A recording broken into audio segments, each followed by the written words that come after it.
Hello everyone, my name is Himanshu Papreja and welcome to our official YouTube channel. So आज हम start करने जा रहे हैं class +2 organic from day 1 topic 1। अब ऑर्गेनिक जो रहने वाली है बहुत ज़्यादा सिंपल आपके लिए रहने वाली है। बाकी रिव्यू आप इसका ज़रूर दीजिएगा।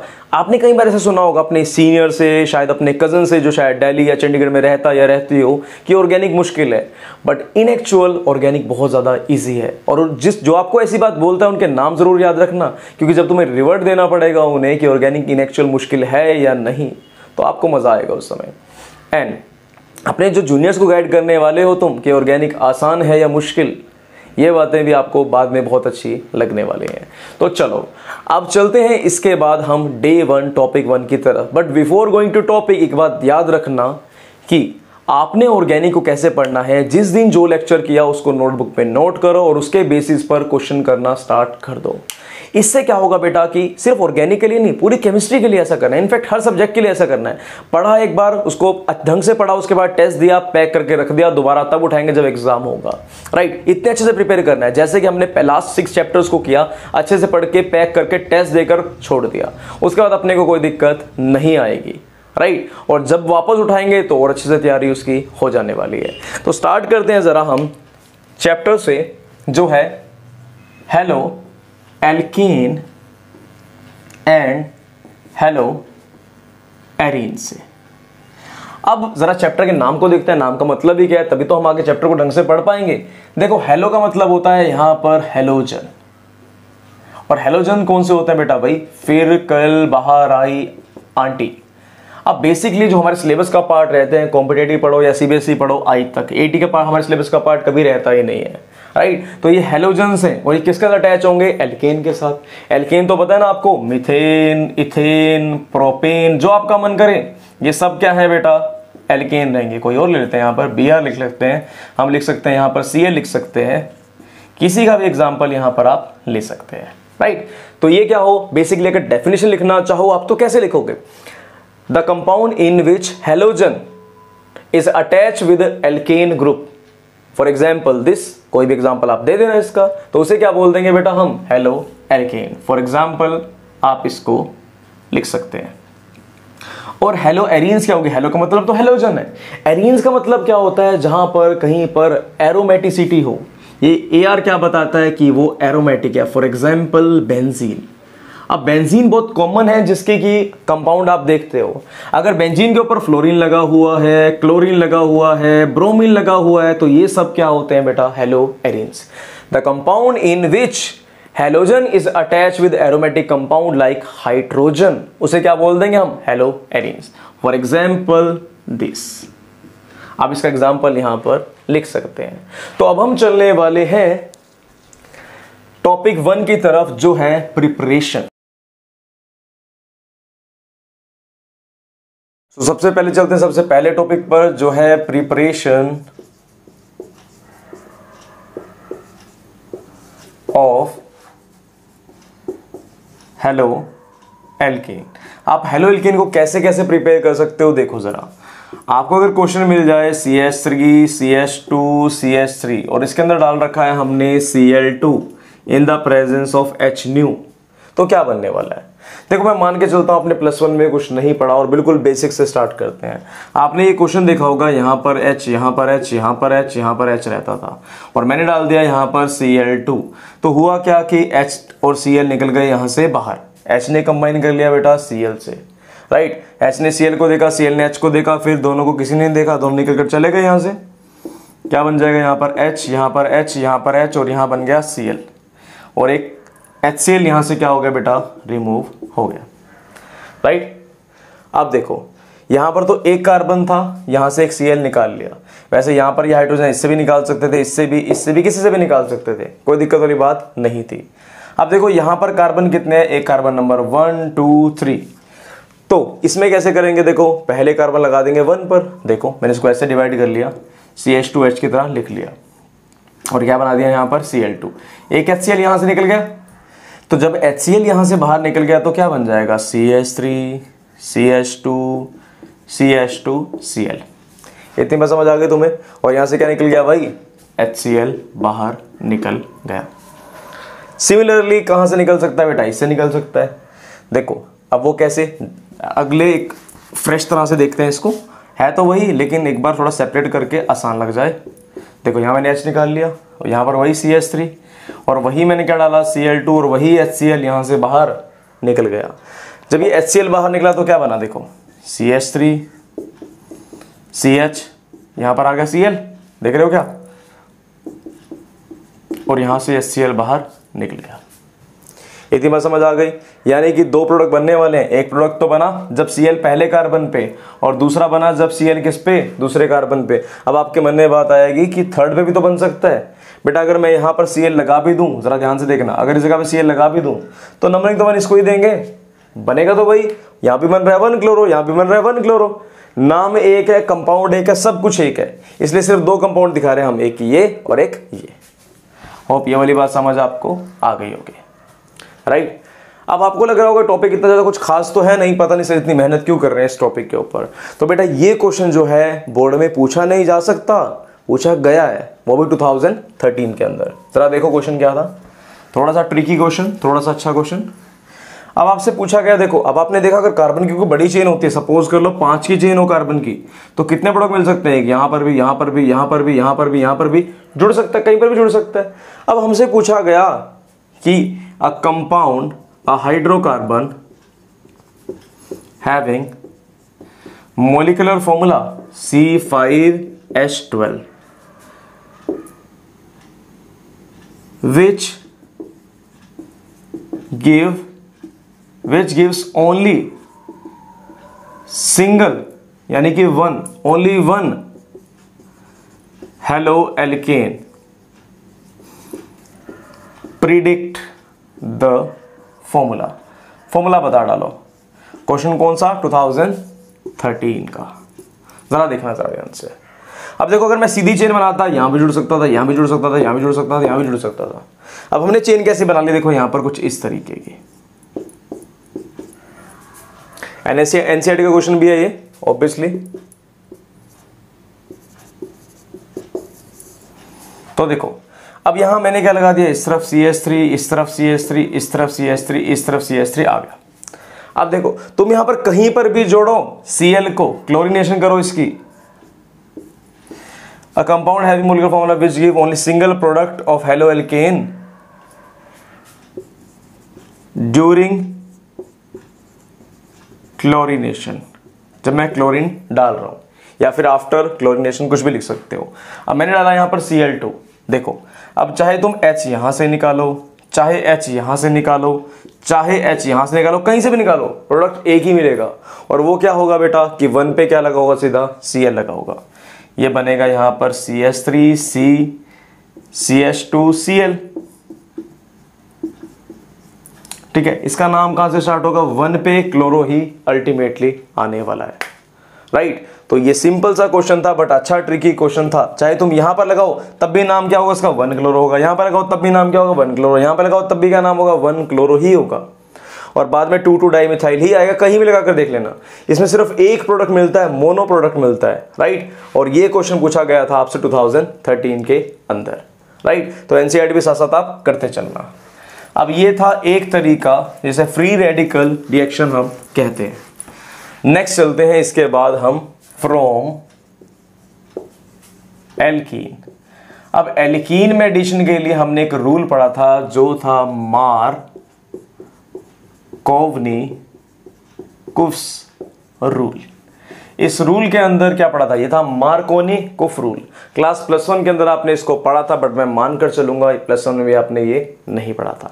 और पहले लेता हूं मैं इसका एग्जांपल, फिर लिखाऊंगा इसकी थ्योरी। जरा देखो यहां पर अगर क्वेश्चन आपको दे दिया ये और डाल दिया उसके अंदर HBr, तो कहां H और कहां Br, H कहां जाएगा और Br कहां जाएगा। देखो सिंपल सा रूल है, जहां पर H ज्यादा होंगे, जहां पर H ज्यादा होंगे वहां पर तो जाने वाला है H, ठीक है। जहां पर H कम होंगे वहां जाएगा Br। भाई भाई है ना H। अब दो भाई साथ खड़े तो तीसरा वहीं जाना पसंद करेगा, एक वाले के पास क्यों जाए वो। देखो जरा ध्यान से, यहां पर क्या हो जाएगा CH3 CH। अब देखो यहां पर क्या जाएगा, H जाएगा और ये चला गया, बन गया CH3। और इस तरफ क्या चला जाएगा, इस तरफ जाएगा यहां पर Br, ठीक है। तो क्या लिखेंगे इसको, according According to this rule, hydrogen will go to that atom which has large number of hydrogen, right? And negative part क्या होता है बेटा? नेगेटिव पार्ट होता है nucleophile, and nucleophile goes to that part which has less number of hydrogen, right? बात समझ आ गई है? जहां पर ज्यादा हाइड्रोजन होंगे कौन जाएगा? H भी वहीं जाएगा। यहां पर कम हाइड्रोजन तो H कम जाएगा। यहां कौन जाने वाला है? यहां जाने वाला है Br। तो कुछ क्वेश्चन देखते हैं इसके बेसिस पर। सबसे पहला क्वेश्चन देखो, मैंने क्वेश्चन बोला ये वाला 2011 के अंदर ये क्वेश्चन आ चुका है, जरा देखना ध्यान से इसे। देखो H ज्यादा कहां पर है? इधर या इधर, इधर या फिर इधर? ऑब्वियसली H ज्यादा है यहां पर, तो मैंने जब यहां डाला HBr, H कहां गया बताओ? H जाएगा जहां पर H ज्यादा है, यानी कि इसके पास, और Br जाएगा यहां पर जाके H कम है, तो ये बन जाएगा ऐसे। इस तरफ आ गया CH3, एक H दो H, अगर ऐसे पसंद नहीं आ रहा तो लो ऐसे लिख लो CH3, और इस तरफ क्या आ जाएगा? एक H था, एक क्या आ जाएगा? Br, और ये क्वेश्चन हो गया, राइट? जरा नोट कर लो दोनों को, मैं रब कर देता हूं। अब देखो, देखते हैं कुछ ऐसा ही क्वेश्चन। अब एक क्वेश्चन थोड़ा सा अच्छा क्वेश्चन है, हल्का सा आपको कॉम्प्लिकेटेड भी लग सकता है, लेकिन है नहीं एक्चुअल में, बहुत ज़्यादा इजी है। अब देखो, कुछ ऐसे क्वेश्चन आपको मिल जाए तो, अब देखो डबल बॉन्ड भी मिल गया और यहाँ पर CH3 है, और मैंने डाल दिया यहाँ पर HI, तो अब बताओ I कहाँ जाएगा? HI क्या? HCl, HBr, जो पसंद आए आपको। सपोज को मैंने आपको दे दिया यहाँ पर HCl ही दे दिया, अब देखो बताओ कहाँ जाएगा ये? अब देखो ये नेगेटिव चार्ज है और ये पॉजिटिव चार्ज है, वो सब बातें छोड़ो, H ज्यादा किसके पास है हमें तो पता ही नहीं चल रहा कुछ भी। देखो आप मानते हो कि कार्बन ने 4 बॉन्ड तो पूरी करनी है, देखो यहाँ कार्बन 1 2 3 4, चारों बॉन्ड पूरी हैं। यहाँ पर भी कार्बन, यहाँ पर कितने हाइड्रोजन होंगे? देखो हाइड्रोजन कार्बन की बॉन्ड बनी हुई है 1 2 3 और एक ऊपर आ जाएगा हाइड्रोजन 4, जिसका कोई नहीं होता उसका क्या होता है? हाइड्रोजन। अब इस कार्बन कितनी बॉन्ड बनी हुई है? 1 और 1 2, तो यहाँ पर 2 हाइड्रोजन और आ जाएंगे। इसकी कितनी बॉन्ड बनी हुई है? 1 और 1 2, तो 2 हाइड्रोजन और आ जाएंगे। ऐसे में पता चल जाएगा कि हाइड्रोजन कहाँ पर ज्यादा है। अब पर मुझे तो देखना होता है डबल बॉन्ड वाले में ना, इस वाले कार्बन पे एक भी हाइड्रोजन नहीं है, इस वाले पे कम से कम एक तो है, तो हाइड्रोजन कहाँ जाएगा? यहीं पर जाएगा। और Cl कहाँ जाएगा? इस वाले पे, जहां पर हाइड्रोजन क्या है? कम। तो 1 पे जाने वाला है Cl और 2 पे जाने वाला है H। क्यों? क्योंकि H पहले से ही यहां पर ज्यादा है, तो ये बन जाएगा ऐसे,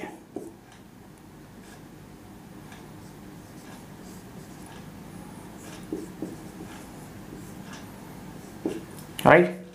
समझ आ गई बेटा बात? ये क्वेश्चन भी आया हुआ है 2011 के अंदर ही। तो ये था कौन सा rule? Markovnikov rule.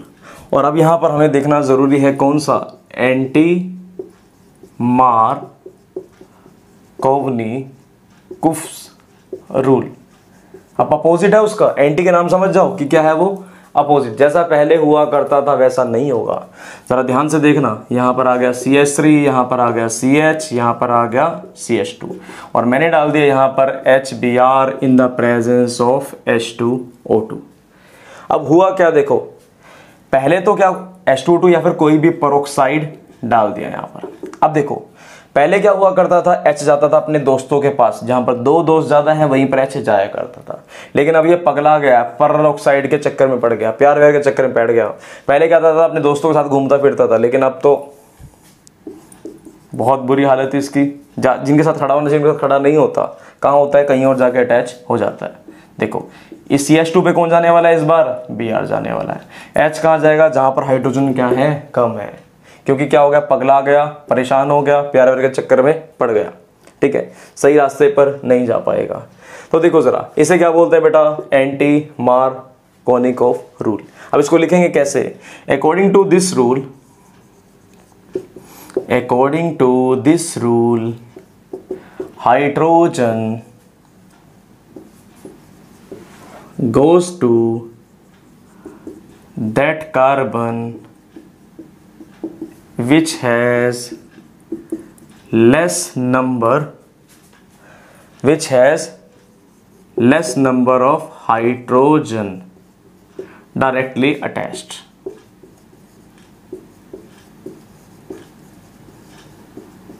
Or less substituted. Less substitute का मतलब क्या होता है कि कम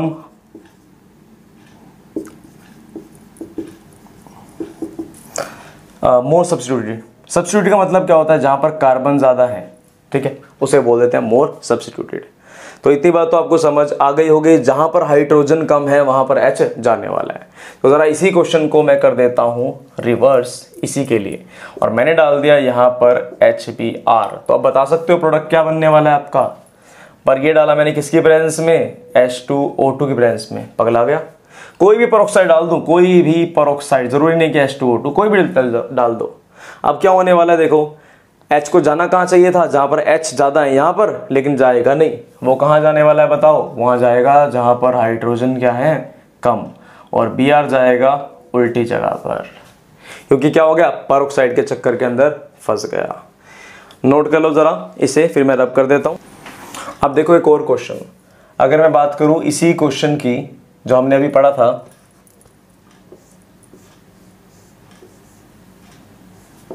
इस क्वेश्चन को थोड़ा सा ऐसा करते हैं। देखो अब मैंने डाल दिया यहां पर HBr in the presence of H2O2। बताओ कहां जाने वाला है, सोचो, 1 पर जाएगा या 2 पर जाएगा, 1 मिनट के लिए पॉज करो, सोचो। तो क्या पता चला आपको कि H जाएगा जहां पर हाइड्रोजन क्या है, कम, क्योंकि पेरोक्साइड के चक्कर में। देखो जरा ध्यान से,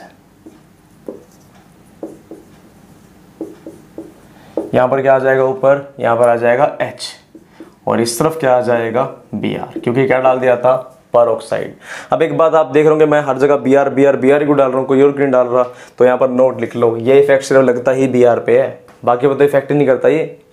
आप HCl पे लगाओगे नहीं लगेगा, यहां पर HCl पे होता तो यहां पर नहीं आएगा Br, ऐसे नहीं लगने वाला, नॉर्मल तरीके से लगेगा, यानी कि मार्कोनी कॉफी लगेगा, Cl यहीं पर ही आता, सब कुछ वैसा ही होता। तो इफेक्ट किस पे लगने वाला है, जरा क्वेश्चन बताता हूं इस पे, पहले नोट लिखो यहां पर, peroxide effect is valid only and only upon bromine. तो जरूर देखो एक बार, यानी कि HBr। देखो अगर मैं तुम्हें ये क्वेश्चन देता ऐसे, मैंने तुम्हें क्वेश्चन क्या दिया कि मैंने डाल दिया HCl in the effect of H2O2 डाला है, जरा देखो तुम्हारा दिमाग क्या कहता है कि पेरोक्साइड डालता है तो यहां पर आना चाहिए, लेकिन फर्क ही नहीं पड़ेगा क्योंकि HCl है। पागल कौन बनता है, ये Br बनता है, कोई और नहीं बनता, ना तो F बनता ना I बनता, कोई भी नहीं बनता, सिर्फ यही बनता है। क्या हो जाएगा यहाँ पर CH3CH, यहाँ पर आएगा Cl और यहाँ पर आएगा अगेन CH3, राइट। तो ये नोट बहुत ज़्यादा जरूरी है आपके लिए, क्योंकि बच्चा ये नोट भूल जाता है, इनफैक्ट वो कई बार करता ही नहीं है इस नोट को। तो ज़रा ध्यान से इसको नोट कर लेना, अगर फेंक कर हमारा क्वेश्चन मैंने कभी ऐसा एक टेस्ट के अंदर, तो आप नहीं कर पाओगे और गलत कर दोगे। तो चलो, ये थे हमारे कुछ क्वेश्चन जो कि बोर्ड्स ने पूछे थे। तो अब चलते हैं इसके बाद नेक्स्ट कंसेप्ट की तरफ, और वो है स्वार्ट्स रिएक्शन।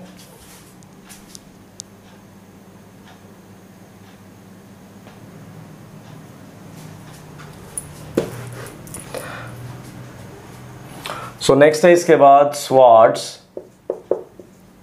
रिएक्शन। अब स्वार्ट्स रिएक्शन बिल्कुल सिंपल ही है और बहुत ज़्यादा इंपॉर्टेंट रहने वाली है। और इंपॉर्टेंट क्यों रहने वाली है, क्योंकि यह है नेम रिएक्शन, और नेम रिएक्शन नेम से आती है। हर साल 2 से 3 क्वेश्चन इसके ऊपर बन जाते हैं, डायरेक्टली तो 2 ही बन जाते हैं, इनडायरेक्टली बहुत सारे बन जाते हैं। जरा ध्यान समझना स्वार्ट्स रिएक्शन है क्या, पहले एक्सप्लेन करता हूं फिर डेफिनेशन। देखो, अगर यहां पर कोई भी हेलोजन, क्लोरीन, ब्रोमीन जुड़े हुए हैं और यहां डाल देता हूं मैं AgF, तो AgCl तो भाग जाएंगे, AgCl को लेकर भग गया। उसके बाद क्या बन जाएगा, CH3 CH2F और यहाँ बन जाएगा ये AgCl। क्या बन जाएगा बेटा यहाँ पर, AgCl। अब इसको याद कैसे रखोगे, देखो S से क्या होता है स्वार्ट्स और S से होता है स्मॉल। सबसे स्मॉल कौन सा है, फ्लोरीन। फिर कल बाहर आई एंटी में से सबसे स्मॉल है फ्लोरीन। जब स्मॉल वाला अपने से बड़े वाले को फेंक कर हमारा रिप्लेस कर दे, ठीक है, तो उसे क्या बोल देते हैं बेटा, स्वार्ट्स रिएक्शन। अरे ऐसे कैसे बिल्कुल छोटे से रिप्लेस कर दिया इतने बड़े को। तो देखो बेटा ये साथ में लेकर आया था तलवार, वो भी किसकी, चांदी की। Ag लेकर आया था अपने साथ में, तो चांदी की तलवार लेकर आया था, चुप करके भगा दिया उसको, चलो यहाँ से, ठीक है। और क्या बन जाएगा यहाँ पर, फ्लोरीन बन जाएगा। और याद कैसे रखोगे, स्मॉल वाले ने, एस मतलब स्मॉल, स्मॉल वाले ने अपने से बड़े वाले को, चाहे क्लोरीन हो चाहे ब्रोमीन हो, इन दोनों को रिप्लेस कर डालेगा। तो जरा लिखते हैं इसके बारे में, the reaction in which exchange of halide takes place by reacting with silver fluoride। जब सिल्वर फ्लोराइड से वो रिएक्ट करे, नोन एज कौन सी रिएक्शन, स्वार्ट्स रिएक्शन।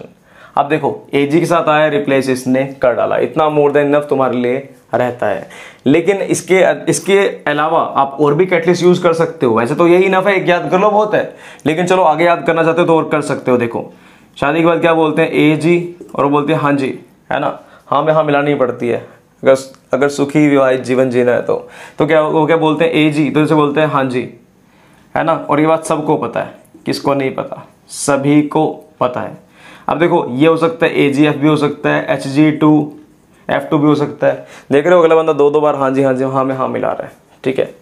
अब देखो यहाँ क्या हो सकता है, ये COF2 SbF3, इनमें से कोई भी एक यूज कर सकते हो, लेकिन हमने क्या यूज कर लिया, AgF, तो इसी से हम रिएक्शन को कर लेंगे। होप ये वाली आपको याद हो गई होगी। आज 5 करवाने वाला हूँ, 5 की 5 आपको याद करनी है।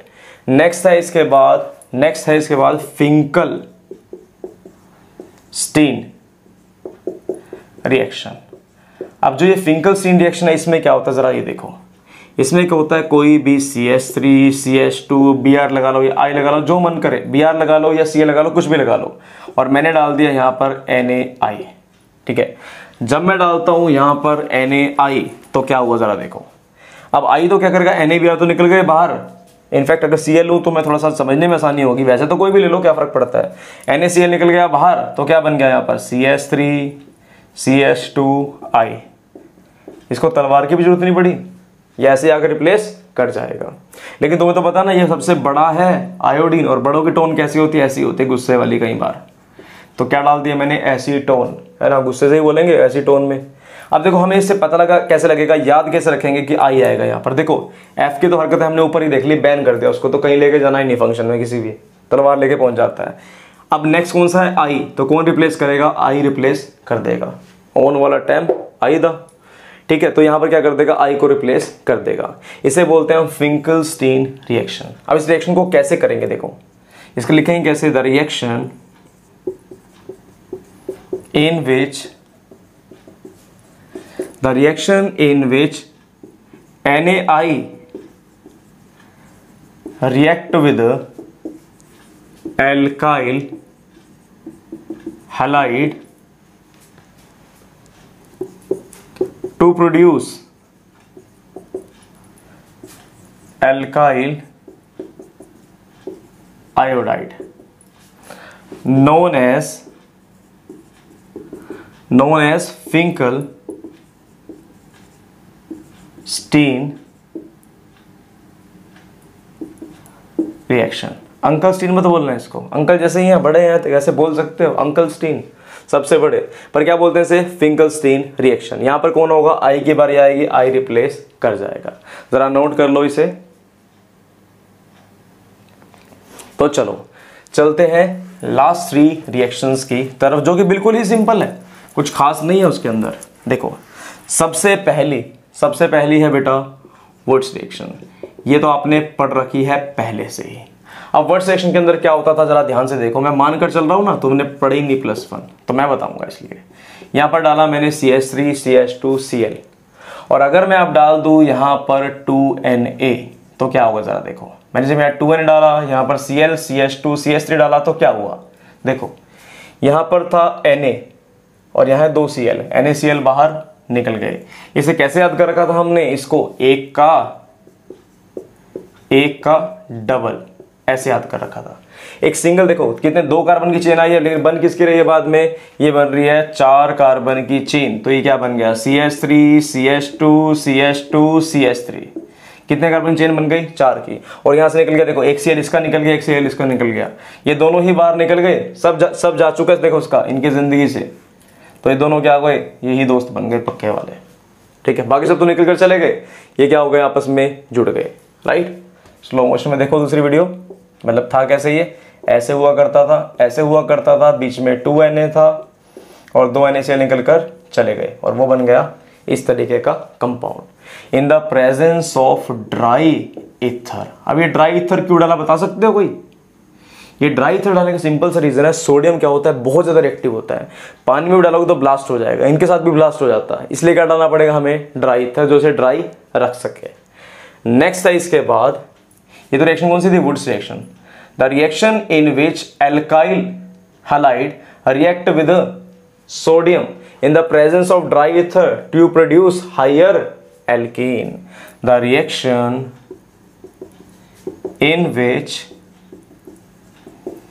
alkyl halide react with sodium metal in the presence of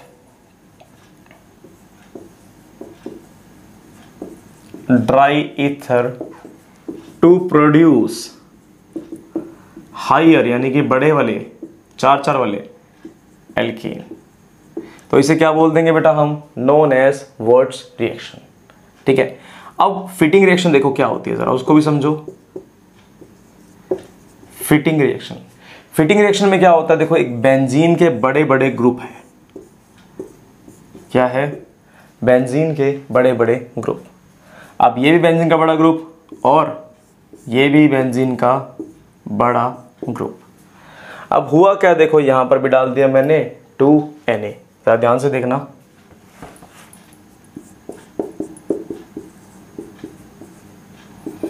और यहां पर भी क्या डाल दिया, वही बड़ी चेन। अब देखो वही 2Na और Cl, 2 NaCl बाहर निकल जाएंगे।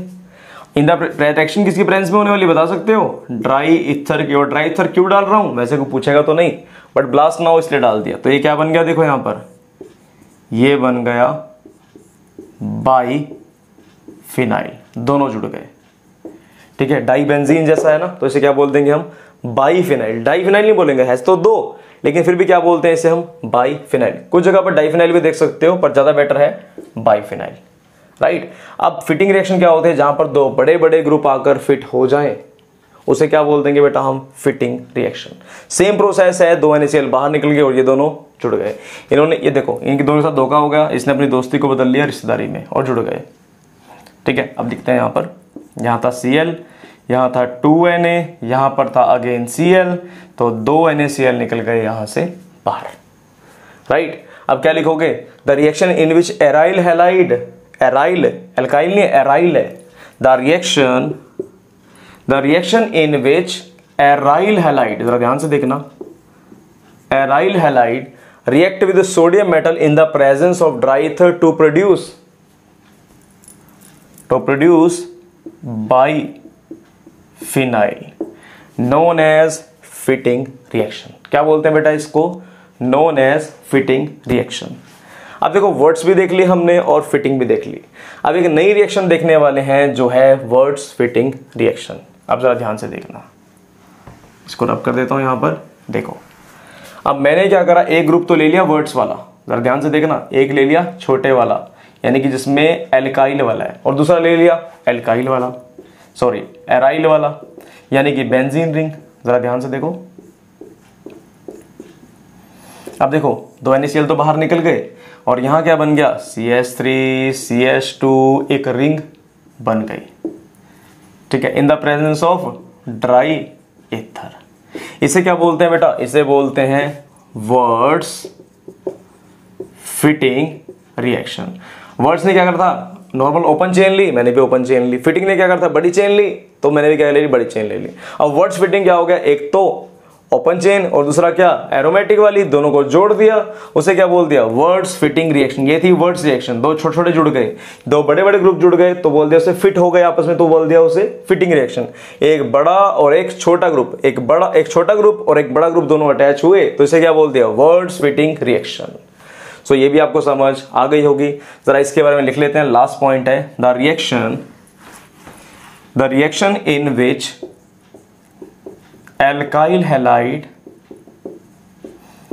react with aryl halide in the presence of sodium and dry ether to produce higher aryl group known as words fitting reaction। सो हमने वर्ड्स देख ली, वर्ड्स फिटिंग देख ली, फिंकलस्टीन देख ली हमने, इसके अलावा देख ली है कौन सी रिएक्शन, सबसे पहले कौन सी रिएक्शन आई थी, फिंकलस्टीन देख चुके हैं हम, वर्ड्स देख चुके हैं, फिटिंग रिएक्शन देख चुके हैं, और सबसे पहले थी स्वॉर्ड्स रिएक्शन। उसमें कौन था, स्वॉर्ड लेकर कौन, तलवार लेकर कौन आता, छोटू सा आ जाता था फ्लोरीन, छोटा है ना अभी पता नहीं उसे। तो होप ये वाली सारी चीजें आपको यहाँ पर तो क्लियर हो गई होंगी। जाते जाते लास्ट में सिर्फ एक कन्वर्जन जो हमने यारी रहती है उसको देख लेते हैं, और वो है यहाँ पर ये CH3 CH2OH अगर कहीं पर है और मुझे यहाँ पर Cl बनाना है तो कैसे बना सकता हूँ। मैंने क्या करा, यहाँ पर इसको हटाना पड़ेगा पहले, तो फिर Cl आना पड़ेगा, तो हमने डाल दिया यहाँ पर HCl, तो H2 निकल जाएगा बाहर, और क्या बन गया, देखो ये बन गया यहाँ पर CH3 CH2Cl, और बाहर निकल गया क्या, H2, ठीक है। लेकिन इसको बाहर निकालने के लिए, बाहर जाने के लिए धक्के तो मारने पड़ेंगे ना, यानी कैटलिस्ट तो बनाना पड़ेगा ना इसे। तो कैटलिस्ट कौन सा है यहाँ पर, कैटलिस्ट है ZnCl2। ZnCl2 डालोगे तब जाकर बाहर निकलता है। अगर ये पसंद आया तो ये भी ठीक है, नहीं तो दूसरा तरीका भी है हमारे पास, तुम डाल दो यहाँ पर इसके अलावा SOCl2। SOCl2 क्या करता है, देखो जरा उसको समझो, ये S और ये O, इसको एक और O दिखा, SO2 देखो, ये CO2 SO2 क्या है, केमिस्ट्री के भगोड़े हैं, जैसे ही मौका निकलता है भाग जाते हैं। ये SO ने O को देखा, O ने SO को देखा, तो क्या बाहर निकल गए यहाँ पर SO2। जैसे पानी भी भगोड़ा है, जैसे CO2 भी भगोड़े हैं, वैसे सब भाग जाते हैं ये। अब देखना जरा ध्यान से, एक बात देखो, 2 Cl और 1 H, एक H और एक Cl बाहर निकल जाएंगे, तो क्या बच गया, सिर्फ एक Cl बच गया, और यहां पर क्या बन गया, CH3 CH2, ये बन जाएगा CH3 CH2Cl, ठीक है। और ये सब के सब क्या है, यहां पर गैस गैस गैस। अब मैं आपसे एक क्वेश्चन पूछता हूं जो कि कॉमन क्वेश्चन है, why this reaction is preferred. ये रिएक्शन प्रेफर क्यों करी गई, ऊपर वाली भी रिएक्शन है, इसी को क्यों प्रेफर किया हमने, बाकी जितने भी रिएक्शन है उससे, क्योंकि इसमें जो प्रोडक्ट बनते हैं, देखो इसके अंदर जो प्रोडक्ट बनते हैं वो क्या बनते हैं, बाकी सब प्रोडक्ट क्या है बेटा, गैसेस है, तो उनका निकल कर जाना क्या होता है, आसान होता है, और ये जल्दी सेपरेट हो जाएंगे क्योंकि बाकी सब क्या है बेटा, गैसेस, और ये क्या रहता है, लिक्विड जैसी शेप का रहता है, क्योंकि जनरली बड़े बड़े कार्बन पे हम करते हैं तो वो लिक्विड होता है। ये दोनों निकल जाएंगे यहाँ से बाहर, और ये क्या रह जाएगा नीचे, ठीक है। तो यानी कि देखो, अगर तुमने चाय ही बनाई, अगर तुम पत्ती वगैरह को सेपरेट ना कर सको उसमें से, तुम्हारे तो किसी काम की है ही नहीं, या फिर बहुत ज्यादा एफर्ट लग गई तो बहुत ज्यादा टाइम लग जाएगा। पर HCl और H2 के साथ खास बात क्या है कि दोनों गैस है, दोनों उड़ जाती हैं, अलग हो जाती है। पानी गैस नहीं है कि उड़ के अलग हो जाए, वो तो वहीं पड़ा रहता है, राइट। सो एक ये प्रोसेस था। लास्ट चलते हैं यहां पर, अगर मैं डाल दूं इसके अंदर PCl3 या PCl5, तब भी क्या बनता है, CH3 CH2Cl, यही बनता है, ठीक है। इनमें से कुछ भी डाल दो, चाहे PCl3 चाहे डाल दो PCl5। अगर मैं इंडिविजुअल रिएक्शन दिखाता हूं, देखो देखो कन्वर्जन में तो जरूरत नहीं पड़ेगी, पर अभी कर रहे हैं तो देख लेते हैं एक बार। अगर मैं PCl3 डाल दूं, जरा ध्यान से देखना, फॉस्फोरस पे +3 चार्ज, Cl पे -1 2 3। अब देखो 3 Cl है तो 3 ही चाहिए होंगे ना ये रिप्लेस करने के लिए भी। देखो हुआ क्या, यहाँ पर ये OH ने H को P को देखा, P ने OH को देखा। फॉस्फोरस पे कितना चार्ज होता है +3, OH पे कितना चार्ज होता है -1, तो क्या बन गया POH थ्राइस बन गया। क्या बन गया बेटा यहाँ पर POH थ्राइस प्लस। अब Cl तो आजाद है, ये दोनों तो जा चुके हैं, देखो इससे जुड़ जाएंगे Cl, CH3 CH2 Cl, 3 थे तो तीनों जुड़ गए। और देखो H3PO3 क्या होता है, ये क्या बन गया होता है, H है 3, P है 3, P है 1 और O है 3, H3PO3 बन गया। क्या बन गया बेटा ये H3PO3। सो होप ये सारे प्रोसेसेस जो हमने देखे यहाँ पर प्रिपरेशन के आपको समझ आ चुके होंगे। इन एनी केस इसमें कोई डाउट है तो आप ज़रूर मुझसे शेयर कीजिएगा, व्हाट्सएप पे या कॉल कर सकते हैं। एज यू नो, अगर आप पूछोगे नहीं तो आगे बढ़ोगे नहीं। Thank you so much.